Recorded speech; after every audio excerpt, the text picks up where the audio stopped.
Hello, welcome back to TMS Volvo Coventry. We thought it'd be a good idea to have a proper chat with some of you out there that might have some queries regarding how the changeover to an electric car might look and what you can do to get yourself prepared, ready for the delivery of your EX30, EX40, EC40, EX90 when it arrives. There's going to be a lot of electric cars as Volvo progress moving forward. So to get you ready for that, we've collated some of the main sort of questions, queries, worries that customers have got regarding the swap over to an electric car, especially because we've had so much feedback from the EX30. It's been a massive success, but as well as speaking to people that really love the car, people that bought the car, we've spoken to people that didn't buy the car, which is a really important step to take in figuring out how we can help people make the swap over to the future of transport.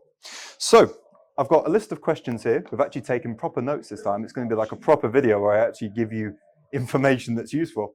So first things first, the main benefits of driving an electric car. Now, some of them are pretty obvious as soon as you sit behind the wheel of one. They're pretty much silent. They spit out no fumes. There's no smell associated with them, sorry. And of course, with them being much more simplified in terms of their mechanical components, there's much less maintenance required. For example, our standard range of combustion cars, their service intervals are every year or 18,000 miles. An electric car is every 2 years or 18,000 miles. So you have to service it much less frequently, which is really good.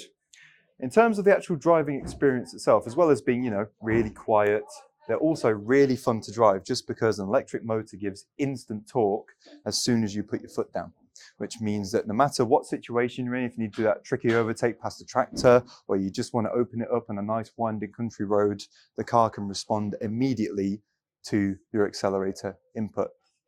And on the flip side of that, an electric car also gives you the opportunity to get something back when you slow the car down. Every other car, unless it's a hybrid that has some kind of regen functionality, every car will pretty much dump all of the energy from braking into the brakes themselves, and that causes wear on the brakes, generates heat, and all of that energy is lost. With an electric car, they can use the motor in reverse to give you some of that energy back. So as an example, the single motor EX30 without the extended range battery is rated at having about a 200-mile range. You can actually increase that to 300 miles just by driving stop-start traffic situation in a city, as an example. It's been proven that the car can get 1.5 of its rated range just by you driving, slowing down, driving and slowing down. So if you're worried about the range of an electric car, just bear in mind that the range that they quote doesn't take any regen into account. You'll actually get more range than you might expect off the back of the car, giving you energy back when you bring it to a stop. And of course, with the car being able to do a majority of its slowing using the motor, you also get less wear on the brakes, which again contributes to less maintenance, less cost, and overall fuller wallets, which we all want. So that's just some of the benefits of driving an electric car. Another question we get quite often is, can electric cars tow? Absolutely, they can tow. The EX30 is rated at having a towing capacity between 1,000 to 1,600 kilos, or 1 to 1.6 tons. That's plenty, especially for a car of this size, with it being relatively small in the range of Volvo cars. That's plenty of capacity for towing a trailer, a caravan, whatever you can want to put behind the car. Now, of course, if you read articles online, they'll kind of go on a big tangent about how towing with an electric car is a terrible idea because it gives you reduced range and all this kind of nonsense, effectively. Newsflash, when you tow with a petrol car, you have reduced range. I hate to break it to those people that are writing these kind of headlines saying electric cars will be the downfall of the caravanning industry and all this kind of stuff. My parents actually drive an XC40.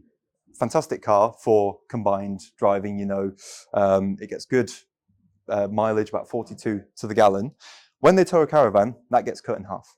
So their range effectively gets cut in half just by having a caravan behind it. So it's no different with electric cars. Yes, you suffer a penalty, but also it's the same thing with combustion cars. So don't believe the rhetoric when it comes to towing. You can absolutely tow with the car. You just might have to plug it in more frequently. But with the expanding range of fast chargers out there, road trips are becoming something you can do more and more with pure electric cars. So don't worry about that. So the next question is, are electric cars cheaper, or sorry, electric Volvos in this case, but electric cars in general, cheaper to run than petrol cars? Again, great question. Absolutely. So with the price of fuel, I'm sure you know, it fluctuates all over the place. I won't lie to you, electricity isn't going to be much different to that, but electric companies are offering really good incentives to go with them to offer something called variable time of use rates. All that means is, let's say, you get home, you plug your car in at 10 o'clock at night, but it's going to be cheaper to charge the car between the hours of midnight and 6 in the morning. You can then tell your car or charging point to only charge the car when it is cheapest, and it will do it for you, which means that you basically get the cheapest rate no matter what. Whereas when you go to a fuel station, you're at the mercy of whatever rate they've happened to set. And I'm sure you've seen the difference if you go to one that's in a village versus on a motorway service station. There can be a massive gulf in the price of fuel.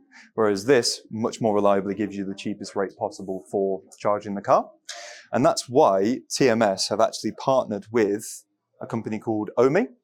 And what they do is they provide solutions for home charging. So you can see there, they do the Omi ePod, which is a non-tethered charge point. And they also do the Omi Home Pro, and that is a tethered charge point. In either case, they are a smart charge point, and they build into all of those features that I was just mentioning. So effectively, you get home, you plug your car in, and then let the box worry about charging the car, and let the box worry about when it's cheapest to do so for you. And also doing this will relieve stress on the electrical system overall. So I'm sure you've heard people talking about the fact that we just don't have the capacity to charge electric cars all at once. Maybe we don't, but if we know when cars are going to be charged, when the electricity is available, using these smart devices, they can modulate how fast each car is charging.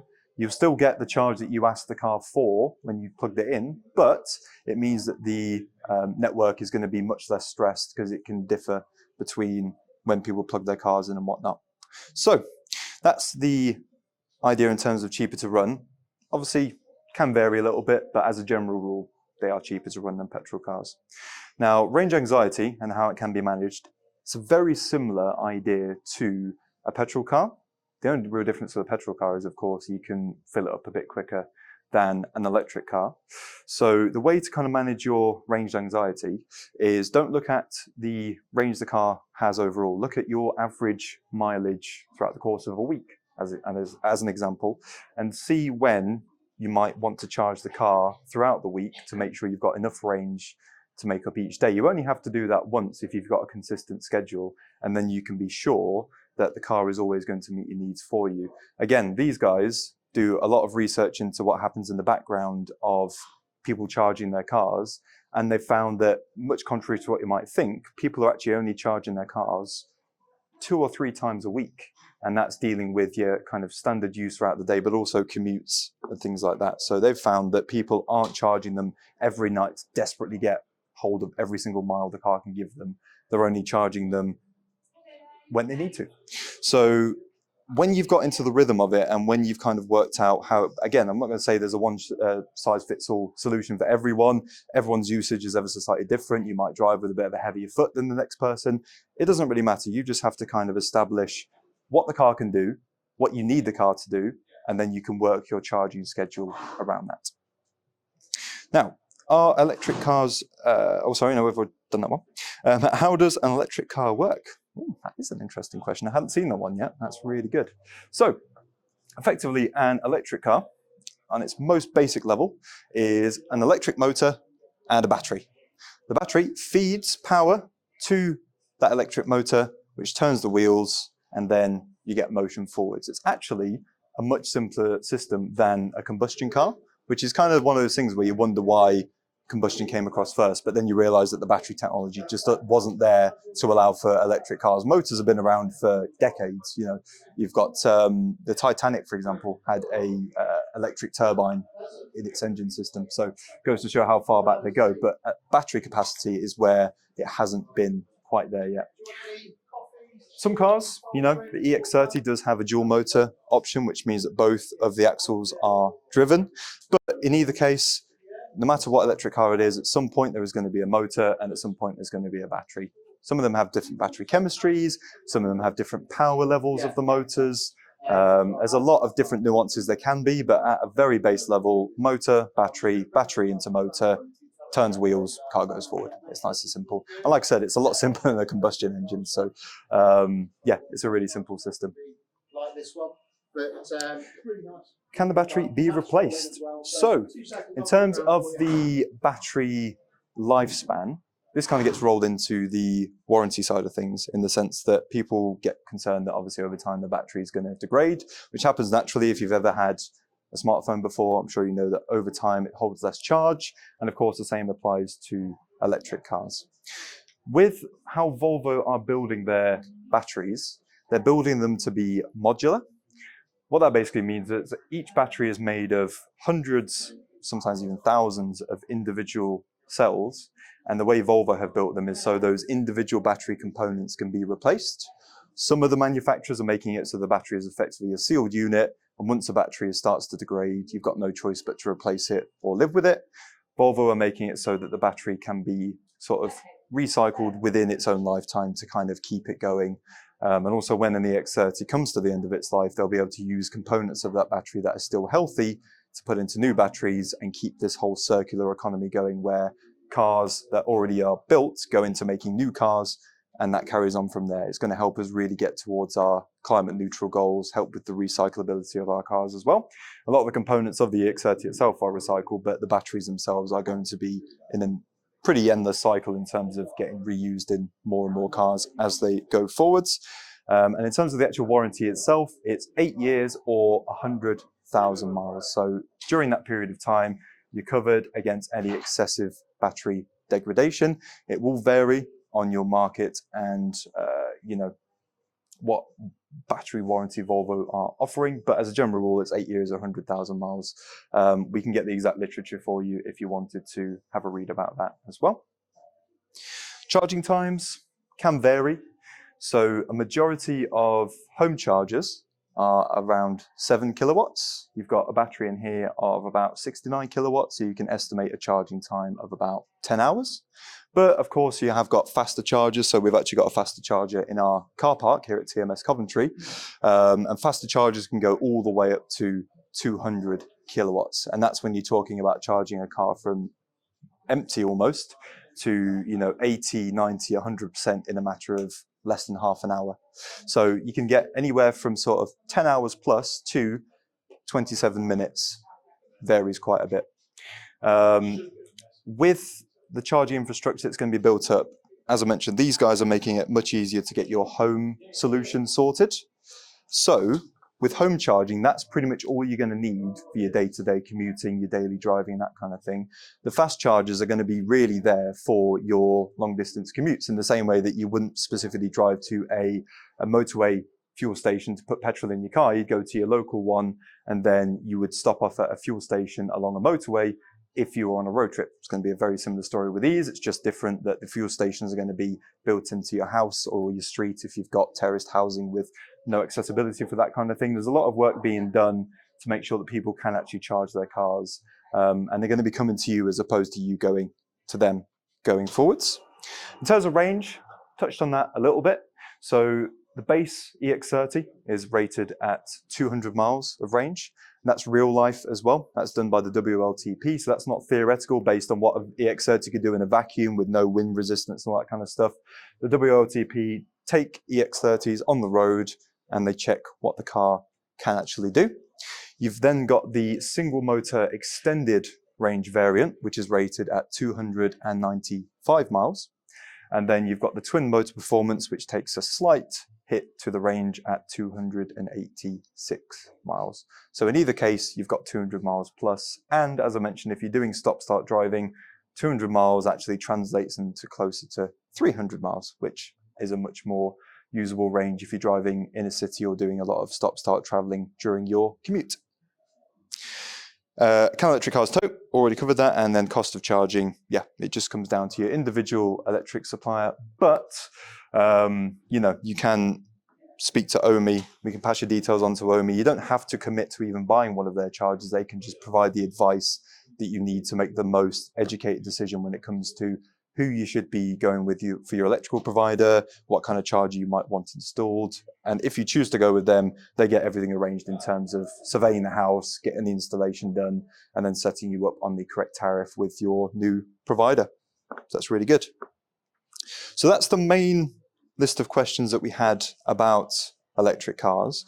But what I would say is, as with when the car was first invented and first introduced, there were a lot of concerns, a lot of them not really founded on a good understanding of, how the cars work, and a lot of other things that kind of come up when something new is introduced. It's always been the same. So what we always say is, there's no such thing as a daft question. If you ring us and say, if I drive an electric car through a lightning storm, is there a chance to get electrocuted? That's a very good question. You're driving an electric car. Electric, you get electricity coming from the sky and lightning, you might be concerned about that. But just to put that to bed, all cars are built to be what's called a Faraday cage. All that means is, let's say a lightning bolt come and struck this car right here.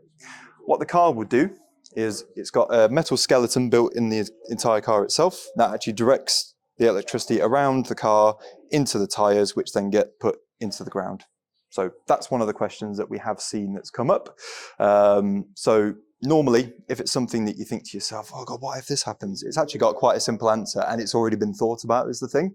These cars are developed over a very long period of time. They go through rigorous, innumerous variations, and different changes are made to the car to make them more usable, but also more safe. So if you've got a question, you're worrying about the safety of the car, likelihood is it's been thought about, but it's still worth checking this, because like I said, we'll be more than happy to answer any questions you've got about the EX30 or any of the electric cars that we have available for viewing and driving. So please get in touch with us. You can reach us at 02476 303132. You can pop into the showroom if you want. As you can see, we've got an EX30 demonstrator in the showroom. You'd be more than welcome to come and have a look. They're here to be played with, which is what I always say. So you come in, you can have a good look at the car, play around with some of the features and see what you think. Same applies to the EC40. We've got one at the back over there, and we tend to have electric EX40s in as well, you could have a look at. And then in terms of the offers at the moment, there is a really good offer on the EX30. So it was, when the car was first introduced, they had an offer on which was a £750 finance contribution. They've actually upped that now to £1,000 as a finance contribution. So an extra £250 towards the cost of the car effectively, no matter which model you go for. And they're also offering a 0% APR across a period of 2 to 3 years if you pay 50% of the value of the car as a deposit. So as an example, the EX30 starts at just over 33,000. So if you were to put in a deposit, factoring in, of course, the FDC of 16,500, you'd be able to get the car on 0% and pay it off across the course of 2 or 3 years. So there's a lot of really good offers to get people into cars. We understand that, paying interest is not going to be for everyone. So you've got the option there of doing 0% should you wish to. But any questions about any of the offers we've got or the cars themselves, you're more than welcome to get in touch. As I mentioned, you can reach us by popping into the dealership or calling the phone number, and we'll happily assist you. And we'll look forward to taking your inquiry soon. Take care.